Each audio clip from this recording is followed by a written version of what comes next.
right, now I would like to welcome the Youth Reference Group.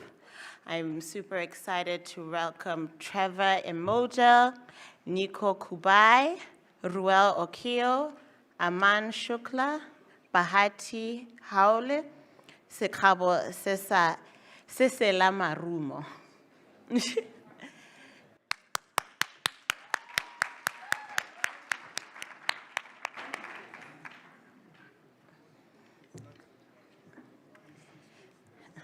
So we are the Youth Reference Group for this year's workshop, and we have curated a session for you now where we will be talking about two topics that my colleagues here will introduce you to. Please know that this session is a very interactive session. We would like to hear your voices from the audience, especially the young people. Those of you that were there last night at the networking event, remember what I told you. They know. Don't worry about it if you weren't there. Thank you.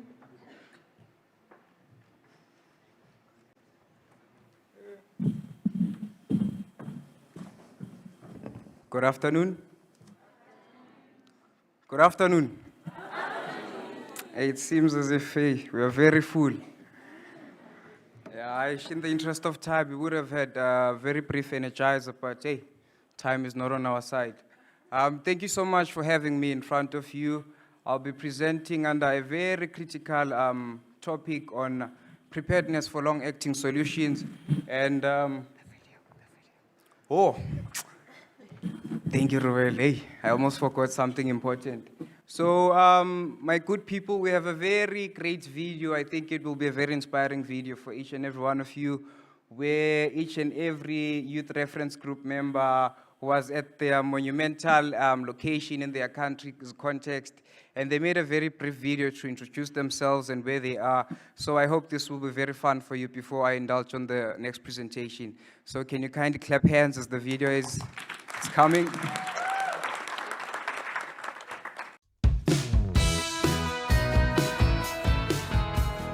Hi, I'm Warona George, and I am your local youth co-chair for the 9th International Workshop on Adolescence, HIV and SRHR.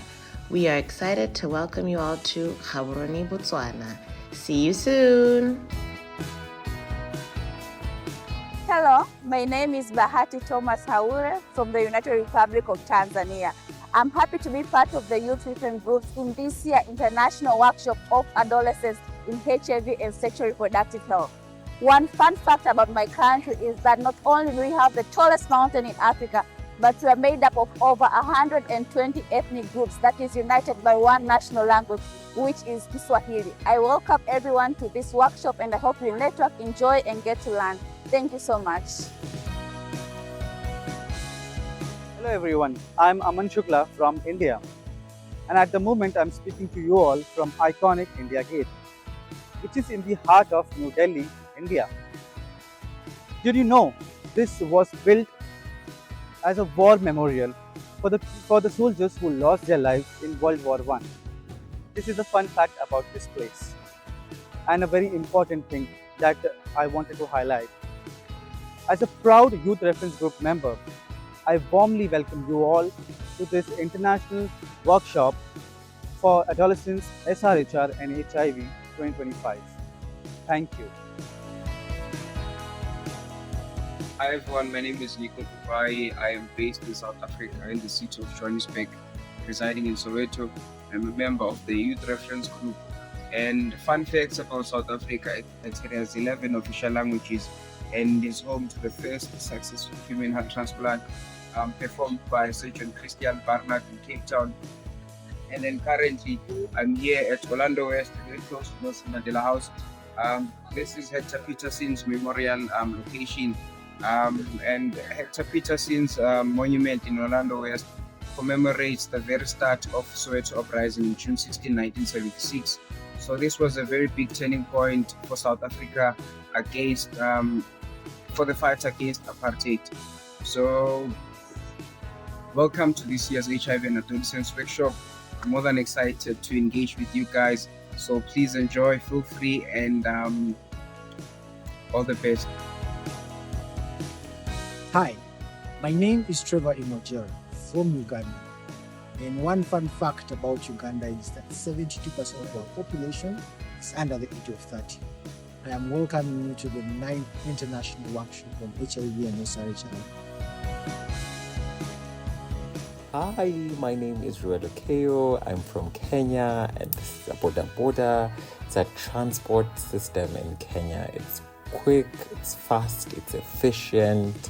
And welcome to this year's HIV and Adolescent Conference. Bye. Dumelang. Hi, my name is Seselamarumo, and welcome to Botswana. My Kenyan friends jokingly say that this is the only country with the highest population of elephants than her people. Welcome to this year's conference on adolescence and HIV. Hula.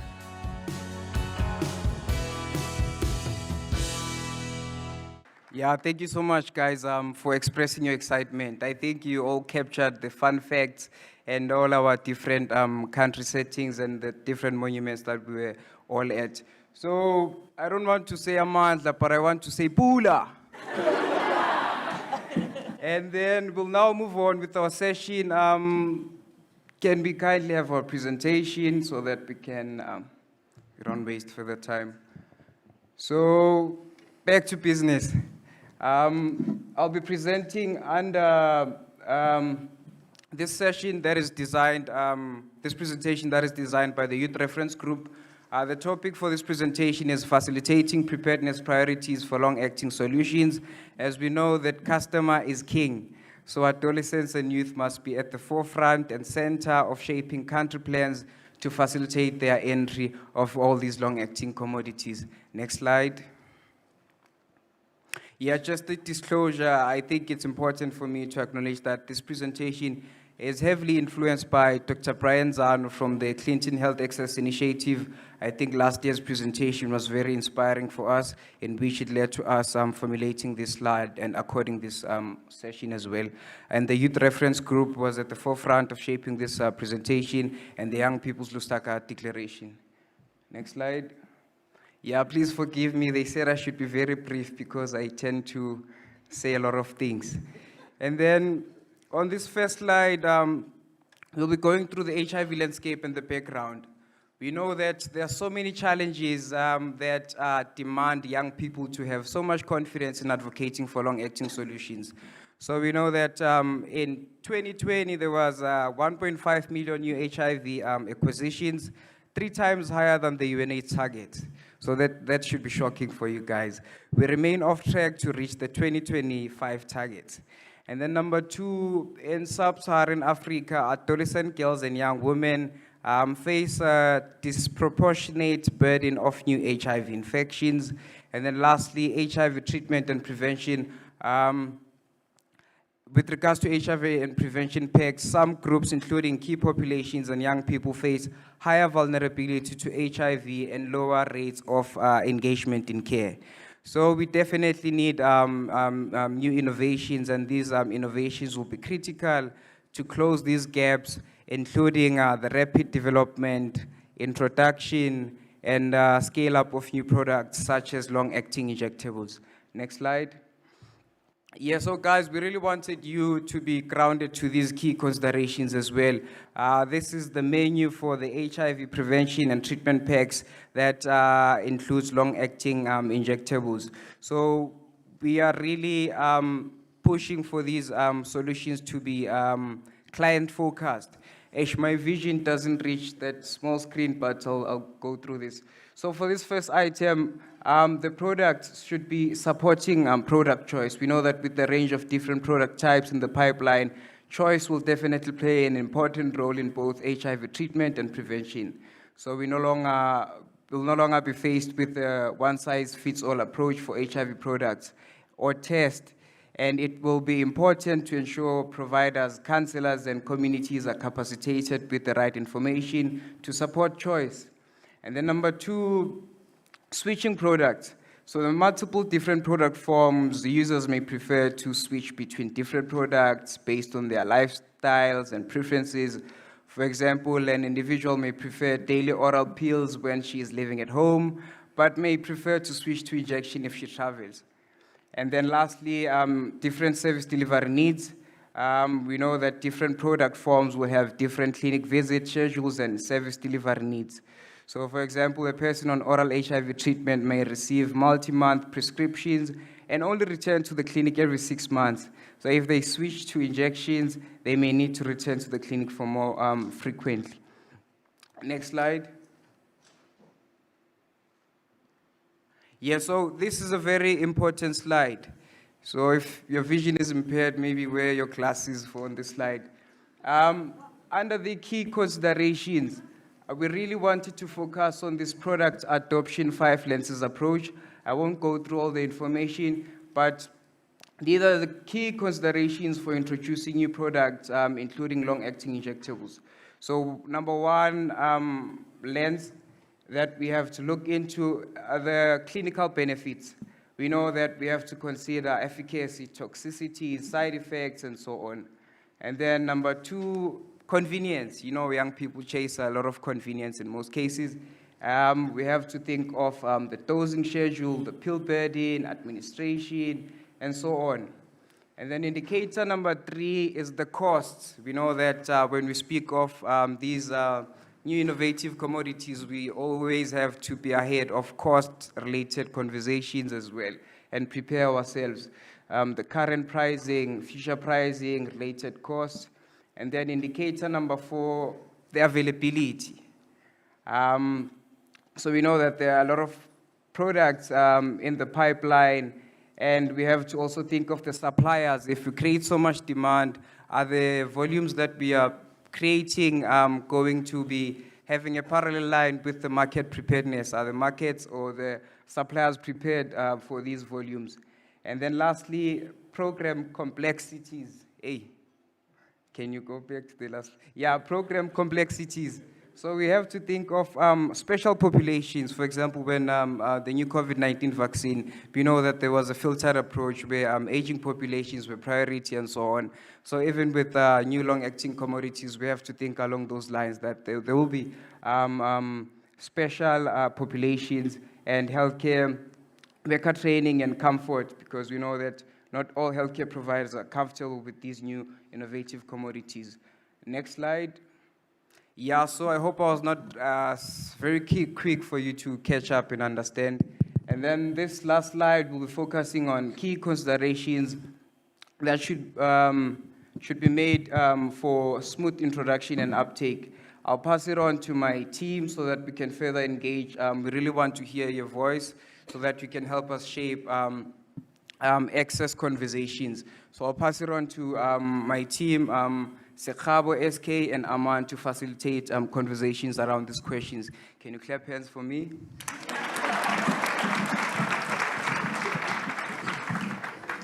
So friends, hello. Yeah, so we just saw some of the slides, and since we are discussing about our future of our health, this is very much important to engage and listen from you all. And we have a very mixed crowd here, participation from adolescent young people to the academicians and experienced people who have been doing this for a really long time. Listening from them about, in the last slide, there was a question on how best we can make sure these innovations are client-centered and youth-friendly. If we can hear from you all in just brief 1 minute, and it will be really very helpful for us to integrate into our advocacy work. So I will request Nyiko, and if anybody has a question, answer, yes.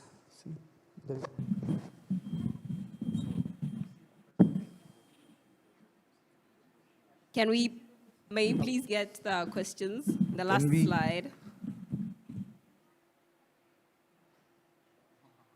The last slide of the questions? Yeah. Yes. So the first question you can see, how best we can make sure that these innovations are client-centered and youth-friendly. Here we can see one.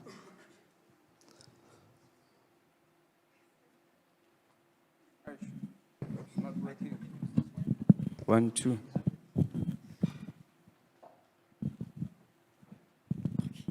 Thank you so much. My name is Olorato Khololo from Siyoho Center for Youth of Hope. Mine is the only way to ensure that the innovations are client-centered and youth-friendly is only by getting feedback from the youth accessing the services, because they are the ones to tell if they are satisfied with the services they have accessed or not. Thank you. Thank you. Having a feedback from the young people about using it is a very important thing, because nothing for us without us. Anyone else want to give a try? Yes, there.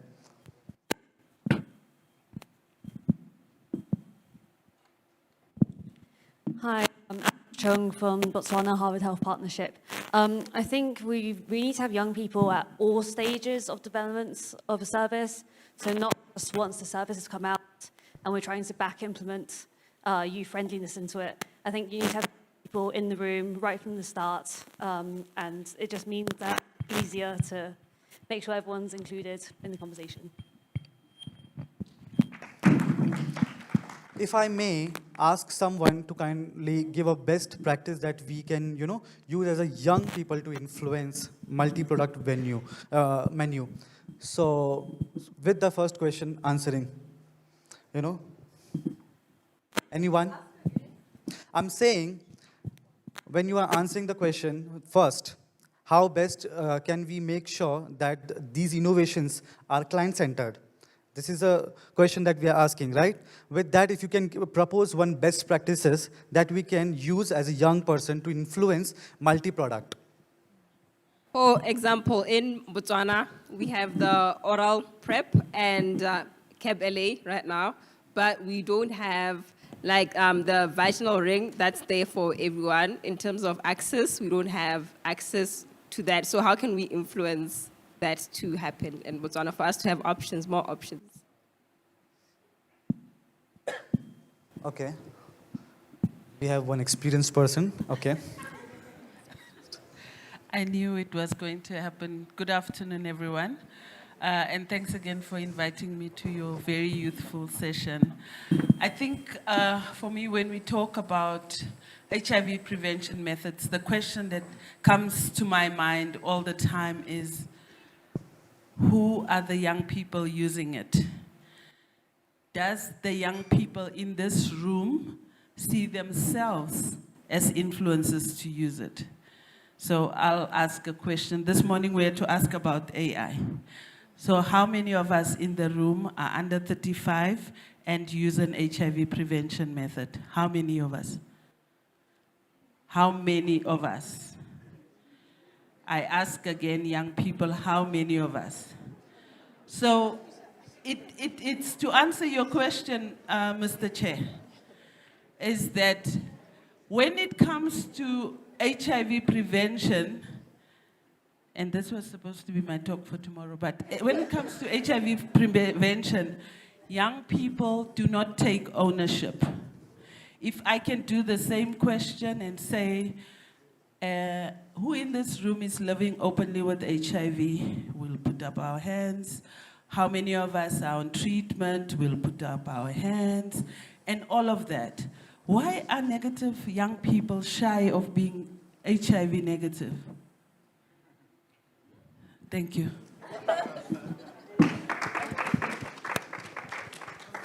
I think it was really very important message that community ownership is very much important in this process. And that has to be taken up by young people. Thank you so much. I think from here, can we take one more question and then I can pass on to my colleague? I think that side.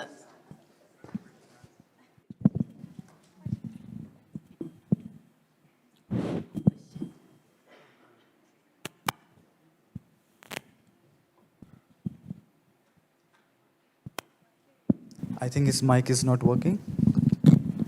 Thank you so much. I'm Belnis from Rwanda. So I was going to answer the question you asked on the first question. Yes. Okay. So for me, I think that the ways that you can make sure that what the innovations that we are we are making are suitable for young generation, we first have to understand them and also involve them in what we are doing. For example, like the application that we had from the morning session, where they were developing an AI that helped them to communicate or get those information. So when doing that project, you have to also involve youth people so that you can understand them and know what they will be needing so that they can be good and friendly. Thank you so much.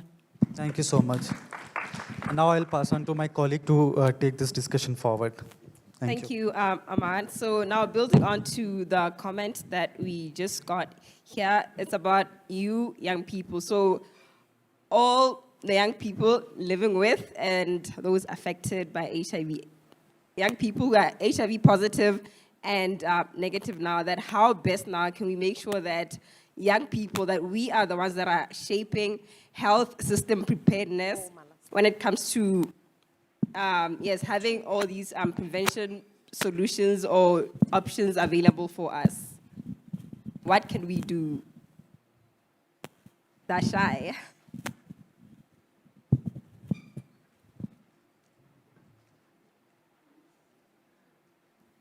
Yes, I want young people. Sorry, I'm definitely not a young person, but so that's why I'm not offering any answers or opinions. But I'm just looking at this particular audience and asking that the people that are in their 30s, do they consider themselves to be in a position to speak for the 15-year-olds and the lower ones down? Thank you. Yeah, maybe that's shy. Yes, I'll from here and then I'll go to the back. Hi there, Evan from Botswana Baylor. I think one of the things that always comes up is HIV, people living with HIV, people impacted by HIV, but a lot of the service models that we are running here on the African continent aren't statistical. And I think that's really hard. We're not involving who are living with HIV and affected by HIV at the same table of where these models and menus are being developed. And to the point earlier about like, why do people who are involving themselves in HIV prevention not talking about it more? Because the stigma that we've been focusing on is so much of those who are living with HIV, which is so important, but we haven't started addressing those who aren't living with HIV about sexual health in general and how it's not just HIV, it's a lot about STIs, gender-based violence, and other things. So, thank you. Yes. No, let me go that side first. Okay. Yes, she's been waiting.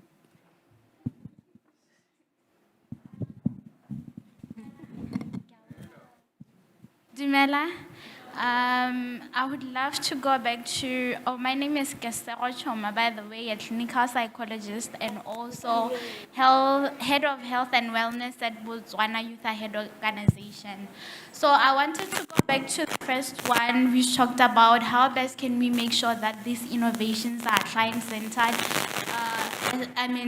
youth-friendly. I think when we are talking about the youth, we must understand that we are talking about two different, it's youth, but it's sectored into two different people. There is that privileged youth and there's that youth that is not privileged. The youth that is in the far end of the area and the youth that is in the city and has many facilities. So at the end of the day, most of the people who are in the advocacy journey or in part of these systems that are helping are people that are privileged enough to be around here.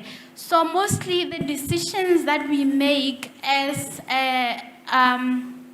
the organizations and any help the youth, it's mostly from the privileged people who have access to advocacy. But what about the challenges that are faced by that child in gang or whatever, area that is very far and not, so I, as someone who's privileged enough, I don't know there are problems with experiencing them. I know them from book or what the statistics are saying. So we need to, such events, we can always hold it there so that they can access it, you know, because as we were talking, the funding also, it makes it not accessible to them. So if we go to them and not always look for conferences in the cities and whatever, we can always go camp there, because what we are trying to do is make it accessible to those people, and we need their voices because they are going through that. Thank you. Thank you so much. Unfortunately, now we have ran out of time.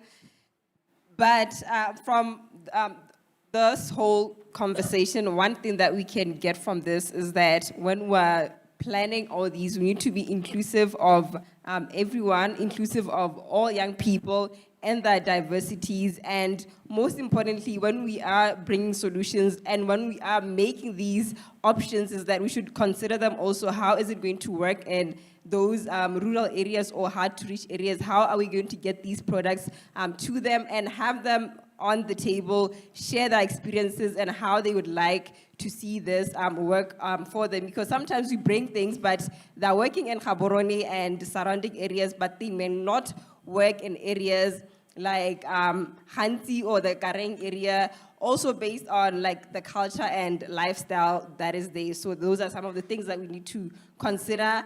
And most importantly, young people, we are too shy when we're talking about prevention, and we are okay talking about treatment, which makes no sense. So we need to talk more about prevention and be more open about what we're using, and maybe even promote, because I think that's why we're too shy. We're not promoting the prevention options that we're using or that are there. So thank you so much. I'll hand over to Ruele.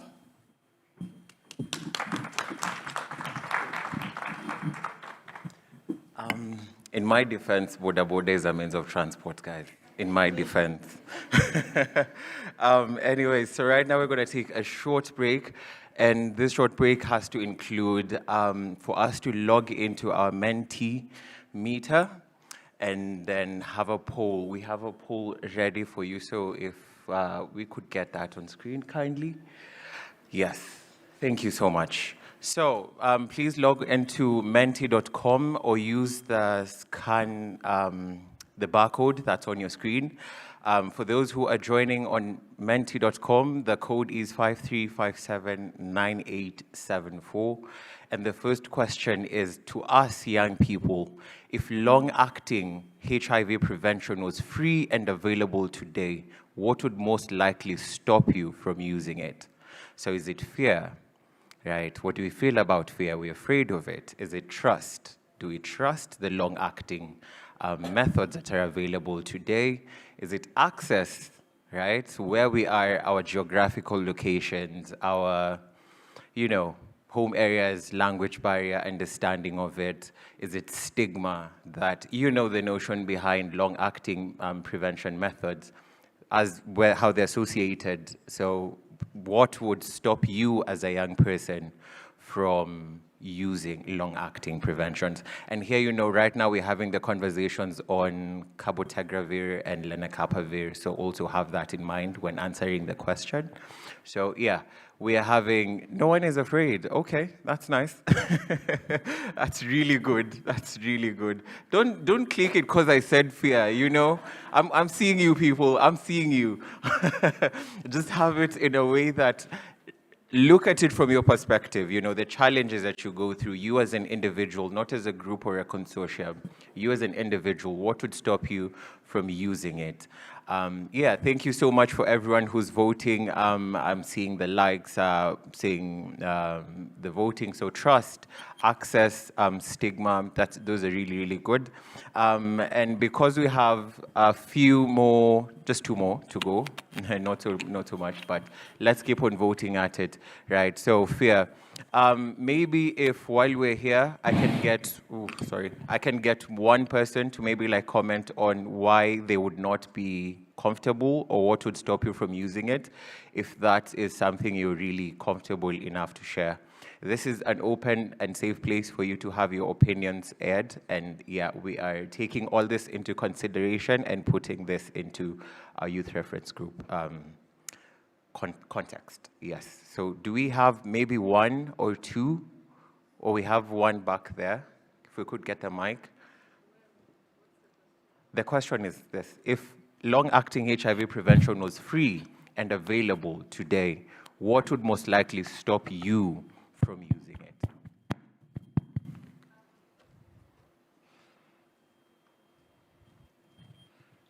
Okay, as we wait for that, we can have number one. Okay.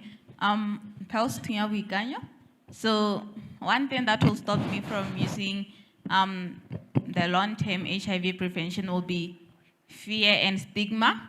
Nowadays, they say, how would you take one pill per day for you to stop taking one pill per day for the rest of your life? So it's more like that, telling us that it's still the same. You are still taking that one pill that you could be taking for eternity. Mm-hmm. Thank you. Thank you. We have number 4 and then number 3 here. Okay, hi everybody. My name is Catherine and I am a young sex worker. And I'll say my option was on stigma. And I'll say the lack of knowledge caused the stigma in the society. Right now, Kenya being amongst the 9 countries, if you follow the Nairobi Gossip Club as a young person, that is where we go for the gossip, for the tea.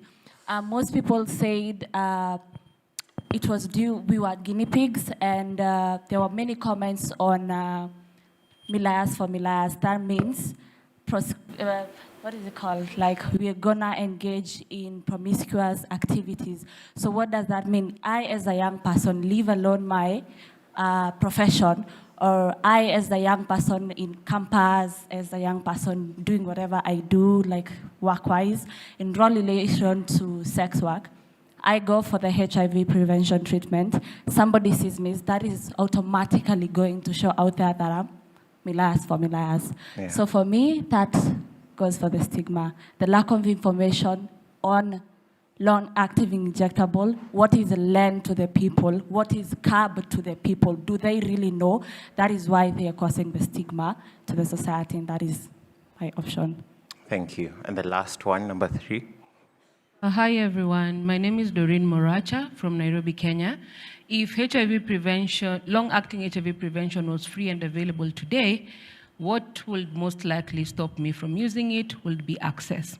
And this is from the healthcare perspective, because even the current existing HIV prevention options, healthcare providers make you jump through hoops to prove that you actually need it. Yeah. So they don't want to offer it to you. And as a person who also deals with young people, they tell me, show me a facility where I won't be asked many questions. Mm-hmm. So it definitely will be access. Access. Thank you. Thank you so much for that. I think then this would definitely have to be, if we could get the last question. So now if we shift the conversation from us as young people, we can use the next one. Yeah, yes. So if we as young people readily have access to long-acting, now let me shift the conversation a little bit. Why is it easier for a 17-year-old to get alcohol than HIV prevention? Yes, so this has to go to programmers, has to go to, donors, has to go to everyone else that's not a youth. Yes, so we're shifting the conversation. Why is it easier for a 17-year-old to get alcohol than HIV prevention? Where exactly is a failure? Funding, delivery, or political will? We have, as we're voting as well, I see number 4, you really pressed. Okay, number 4, please go ahead. We have another hand that's right over there. So number 4, go ahead as we keep on voting. Thank you so much. So for my answer, I'll go with, okay, most of us say that as young people, politics do not affect us. Politics does affect you in terms of health-wise, health financing and budgeting. Remember that MP you're choosing is the one who's going to go there in the assembly and say these funds, this money, the national money is going to be allocated to this. Like, So this percentage is going to go to health, this percentage is going to go to infrastructure, and the percentage given to health financing trickles down to delivery when it comes to access of certain medication in certain hospitals, what are your requirements. So I'll go with politics. That is the root cause of everything. And that being said, it's also on money. In Kenya currently, it's supposed to be the government is funding, followed by donors and private sectors, whereas in Kenya it's starting with the donors, followed by the private sector, followed by the government, whereas it should be the other way around. So I think it's politics, and it's all trickling down to corruption. Thank you. Thank you so much. I have seen a really interesting answer over here. They find buddies. That's really interesting. They find buddies or friends. Okay, we have number 4, and then number 3 can finalize. Thank you, Ruele. I think for me, it's the fact that we have medicalized HIV prevention. And alcohol is not medical, it's fun. Mm-hmm. So no, you know, here the chap is 17-year-old. No, I'm not 17. 17-year-old. So yeah. With HIV prevention, when someone is seeking this service, they're not sick. So ideally, I shouldn't just go to a health center or a clinic or a facility to access my lenacapavir or my ring. It should be anywhere else, which I think is where we can access alcohol anywhere else. Then the other thing is that with alcohol, that guy can actually just give me the alcohol. But with prevention, the doctor will be like, I'm not allowed to give you this product because the law and the constitution says this. Well, the other one is wrong, to sell alcohol to an underage. Yeah. But I think it's the opportunity to be able to consider that when these young people left their house, maybe 1 hour away, and came to a clinic, they actually knew what they were doing. So to create room for that, so we need to demedicalize HIV prevention. All right, thank you so much. Lastly, we have number 3. I think mine is going to be a mixed, I don't say that, it's misplaced priorities. Because for alcohol stores, it's fine if I walk in and I'm 12, they're gonna say, oh, they're gonna hype me up, you're onto this and that. But if I'm walking to a place and I'm seeking help because of HIV or related illnesses, they're gonna think, oh, are you sick, or why are you seeking that? The other thing is I'm gonna use such a big word, it's when it comes to money, there is the greediness. People want to invest in things, they want to see returns immediately. Governments rather invest in alcohol stores, but they won't do it to some services like this one. Thank you. Thank you so much. Thank you for your responses. I'm next passing it over to Bahati to finish. Time. Thank you. Yeah, Bahati. Sure. Okay, you could.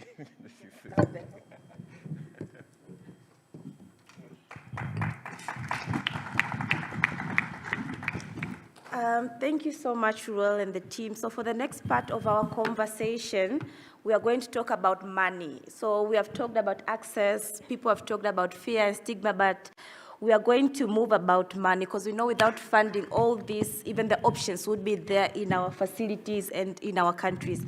So this session is all about reimagining development funding together. So in the morning, Sekgabo talked about the PTSD that comes with January 27th. So with a just show of hands, how many of us were impacted, whether with the funding cuts from the USAID or with the Global Fund reprioritization? Just by a show of hands, whether at an individual or by a country level. Okay, I'm seeing hands are down. So how many of us were not impacted by either the funding freezes, the cuts, or the Global Fund reprioritization? How many of us we were not impacted? Really, Sunday, really. So personally, I come from a country where we, in Swahili, there's a saying that says, maskini jeuri. So it's like a person who is poor but is still prideful.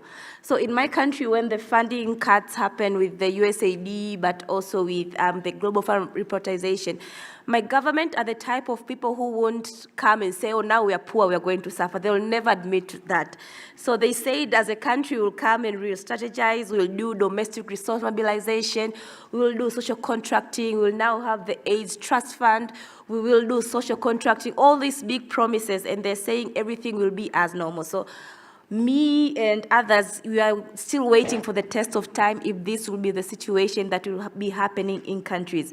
But I think majority of us were hoping by 2030, that's when we'll come to the table and talk about whether it's sustainability or reprioritization in our countries. But we are forced as young people to have this conversation right now. I loved someone said we like to disengage from politics, but actually politics determines whether we live or not. So with my first question, I'd like to hear from the room from young people is, if you had power to redesign global health funding, whether you're in the power of maybe an American president or the executive director of Global Fund, just imagine as the position where you are. So what would you keep and what would you change? I'm going to repeat that. If you had the power to redesign global health funding from scratch, what would you keep and what would you change? Would like to hear from the room. Diverse conversation. What would you keep? What would you change from all that you are seeing in your country, in your facilities, in your governments? I'm seeing a hand over there in the middle. Number 3, please go to her. Thank you. Okay, good afternoon, everyone. Good afternoon. My name is Dr. Oluwafemilayo Rahim from Solina Center for International Development and Research in Nigeria. Speaking for my country, I think if there's one thing I would change is the fact that apart from releasing funds, it will be important to measure the impact of what these funds are used for, right? So most of the times, money is released by donor organization, for example, Gates Foundation, and millions of dollars are released, and then you just come up with the framework or the methodology of what you want to do. And then when you're done, nobody's really measuring what is the impact of what you've done, right? So that's why you're able to write reports or just do a deck and give it back to the funders. And then when you do that, that is it. What about not measuring, okay, what is the impact, what has changed? Can we have a baseline, midline, and endline kind of thing? Can you now be more intentional about, even though it's an intervention, can we put a bit of research into it? Right, because if there's something you can't lie about is research. If I pick up your paper and I look at your methodology and it's not very clear, then I know what you did is a bit dodgy. So can we now have funders now just not looking at dropping money? You drop the money and be like, okay, let's have a research component that comes to play with it. I think that's one thing I would help it to go a long way. I think that's all for now. Thank you. Thank you so much. So before I go to number 4, who is next, the speaker talked about measuring impacts, and I'm not sure how many of us have had the opportunity to inquire from Ministry of Health and Finances from our countries if when they are planning, if they don't put impact measuring or monitoring and evaluation in the money that comes from donors or funders. I know we have a lot or some policy people in this room. So because in my country, if you go with that point, they say, well, we do measure impact. We have reports on where we are and do we take the opportunity to inquire and seek these reports and information? Because a lot of time what I've seen as young people, we are blasted because we also don't seek an opportunity to inquire and get involved. So I'm just bring it back to the room of if we do take our time also to find this information on researches and the budgets within our country and to push for reframing before the budgets are approved by parliaments or assemblies. Number 4, please, before I come to number 1. Okay, thank you so much. Good afternoon, everyone. My name is Julia. I graduate medical school in 2 weeks. Thank you. If I had the position of being someone of leadership in the World Health Fund, what I would do is prioritize global funding in countries. I feel like the main problem is that these international health funders tend to give money, but not necessarily cultivate sustainable and innovative systems for countries to prioritize domestic funding. So if you empower the locals to, for lack of a better word, fund themselves, it would be better. You know the African saying that says, instead of giving a man a fish, teach him how to fish. So I feel like more money should be spent on refining health systems and coming up with innovative policies to capacitate individuals and, yes, promote sustainability. Thank you. Thank you so much. So domestic resource mobilization, sustainability, and our own funding, right? Thank you so much. And finally, number 1. Okay, thank you. I'm Delight from Zimbabwe. My area of specialization is monitoring and evaluation. So what I would get rid of is, one presentation said we lost close to $1 trillion because of illicit flows. I would get rid of the hefty payments that are made to government ministers, directors of organizations. The GD6s, they are bought the latest Land Cruisers because they are just a specialist or a director of a program for young people. Most of the money is going towards salaries, bonuses. Bought a new car, after 3 years they're allowed to buy it for cheap, for a low value. So all of that money that's going towards those administrative costs, I'll get rid of them. I don't know how, but that's what I'll get rid of. More money should go towards the communities. Then what I would keep is programs that have demonstrated impact at a community level. Not programs that are being spoken about. You have programs that are well decorated, that are spoken about in platforms, but if you have to say, let's go to on the ground, you have worked in 16 districts, let's ask a random person, do you know of this program? They don't know that particular program. So I would keep any program that has demonstrated, that has metrics that have proved that this has really transformed the lives of individuals in communities. Thank you. Thank you. Over to Trevor.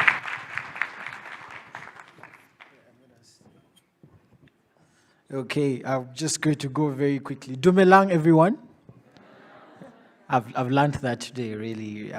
In my country, in Uganda, you say mujewali. Mujewali. That's how you greet. Yes. So I'm not going to take a lot of time. I'm going to just go through. I'm still part of the session on reimagining development funding, and I just have 2 more questions for us. And I will appreciate new hands. I think from my position, I've been seeing quite a number of repetitive answers, so I look forward to new hands and participation of more individuals.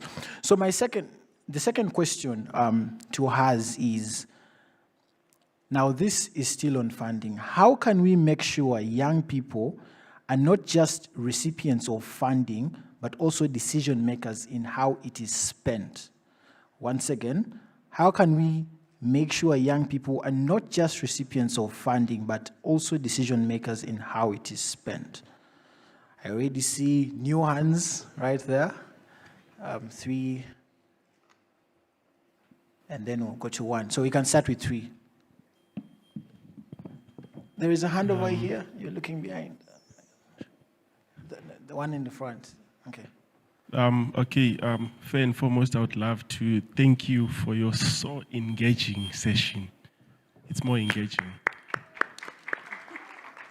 Ryan Carlos Ncube from Zimbabwe, grassroots soccer.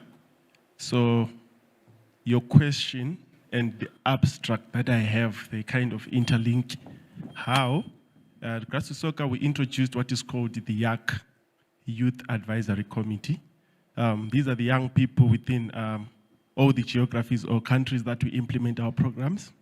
They represent maybe all the coaches in decision making. So what do I mean by that? We are on ground. We see what's happening on ground, right? And we now have got the access to report what's happening on ground to the directors and to the managers, juxtaposed to when the managers and the directors only make decisions in the comfort of their offices. Thank you. Thank you. Still on this row, there is this hand that has been burning. Yes. Okay, good afternoon to you all. My name is Clarice Yamayambo. I'm from the University of Johannesburg. What I want to say is we have been having conversations ever since the morning, and there's a question which has not been answered, which will address the issue of decision-making when we are dealing with young people and adolescents. We are doing these conversations on our own, and we are seeming like these young people and adolescents, they live in a vacuum when they are alone and without other people. But remember, there are several interested stakeholders which must come to the table. So the most critical and important thing is to invite everyone concerned. Let us have the adolescent people here. Let us have the parliamentarians here. Let us have whoever is concerned, the clinicians and us researchers. Let us all come together and let the voice of the young people be heard. So at the end of the day, you would see that even these conversations we are making, we are just making them alone. Where are the policymakers? Where are the people from the government? Where are the presidents? Where are they? After we are done talking here, who is going to go to them and tell them these things we are discussing? So at the end of the day, the young people, they're busy. We are making posters, we're having these conferences. But at the end of the day, nobody is going to the government and tell them what we have discussed. So we need to create a platform, environment where everyone is invited. I also agree with an earlier speaker to say, let us go to the people. So as researchers, let us find our way to the government. Let us find our way to the parliamentarians. Let us find our way to other stakeholders and not only stand in silo like this and say we are researchers, we are academicians, and this is what we are doing. Then we are not going to achieve anything. Round of applause for that. That's a very strong answer. And for the last respondent of this question has to be a young person, please. So I am looking around the room, and it has to be a new hand. It has to be a new hand. So. Yes. Hello. My name is Lesego from Sky Girls BW. I think we need to simplify and demystify what advocacy actually is. To give an example, last year, Botswana was able to change its ruling party for the first time in 58 years. And for the very first time, I saw everyone playing their role as an activist, whether you were an influencer, whether you were in advocacy, in a CSO, everyone felt that push and that desire to hold everyone else accountable for this one mission that we had. So really mine is to say, okay, beyond the conversations that we're having here, how do we bring advocacy to the people? How do we say to everyone, you should be an ambassador of this conversation as well? Yeah. Thank you. I think this session has been really for reflection. And because of time, I just want to move on to the next, but very importantly for us to note that young people actually ought to be part of these tables. Yeah, and I love the submissions that are speaking that are well aligned to this, this very strong thing that should be happening. So as we are part of this discussion, and I think the YRG has made it clear that we are making the audience actually share from your experiences so that we leave here when we've all been able to shape the conversation that we are having. So I'll now move on to our last question. And my last question concerns most of us because most of us are researchers. So this question is, how do we balance investing in research vis-a-vis funding under-resourced services like youth-friendly services, among others? So how do we balance investing in research and investing in the youth-friendly services, among others? I hope it has been clear.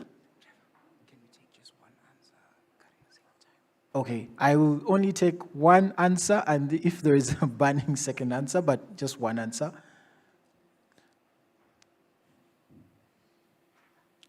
Okay.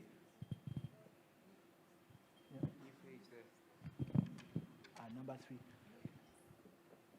So yes, number 3. It's a new face. Thank you, good afternoon. My name is Rai, and I work with CEDAR from Nigeria.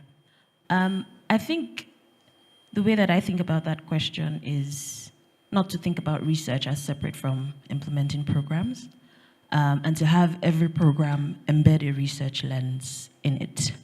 And that way you're both implementing and also learning at the same time.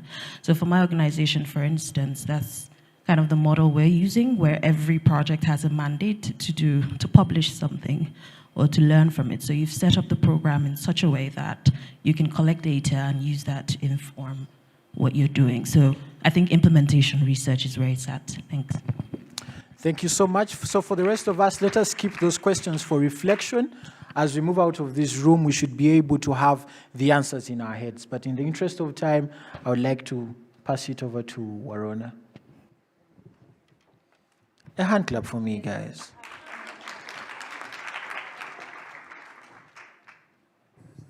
So I really wish that we actually had time to introduce ourselves in the room, because we do have our government advisors are here, our technical advisors, and when we're talking about M&E, I saw the managers, M&E managers shaking their heads, you know, people who really, they do shout at us when we don't write the reports properly or don't give them the numbers. The funders here, when we're commenting on some of the issues, I saw some of you nodding, some shaking their heads. I just wish that we all had a screen where we could see our reactions. And this is setting a tone for some of the next coming sessions. Like in the morning, we will be talking more on treatment as well as prevention. And also we will talk more on funding. So be on the lookout for that one. And there is going to be a heated debate on long-acting injectables. So don't say that you are not picked here today.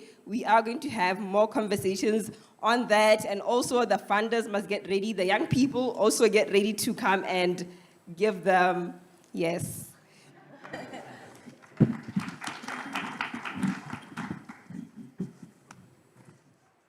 All right.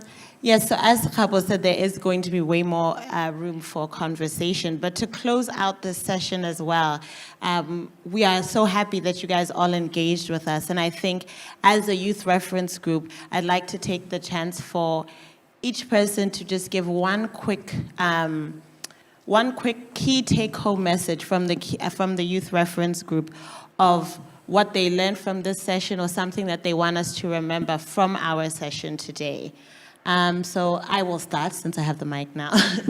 But I think my key take-home point from the session that we just had on long-acting solutions and also on the funding landscape is that we need to reimagine meaningful youth engagement. It can no longer be tokenistic. It can no longer be that we don't just want to hear young people's voices. We can hear ourselves, and we've heard ourselves a lot of the times. We want to be people doing things in action alongside government workers, alongside policymakers, alongside academics. We want not to just be listened to, but be proactive and be given the space to work alongside people so that we are not working in silos, as you said. So we love that meaningful youth engagement is not only looking at having us in the room, but we are talking about having us actively participating in these processes. So one key takeaway from this conversation for me is actually for young people to push to be in the spaces of decision where we can actually push for the things that we talked about today, so impact that we can know about, but also for us to push our governments and decision maker in adequate funding of intervention that actually work, but also to push our countries for domestic resource mobilization because we cannot depend on donors and funders for the rest of our lives. Thank you.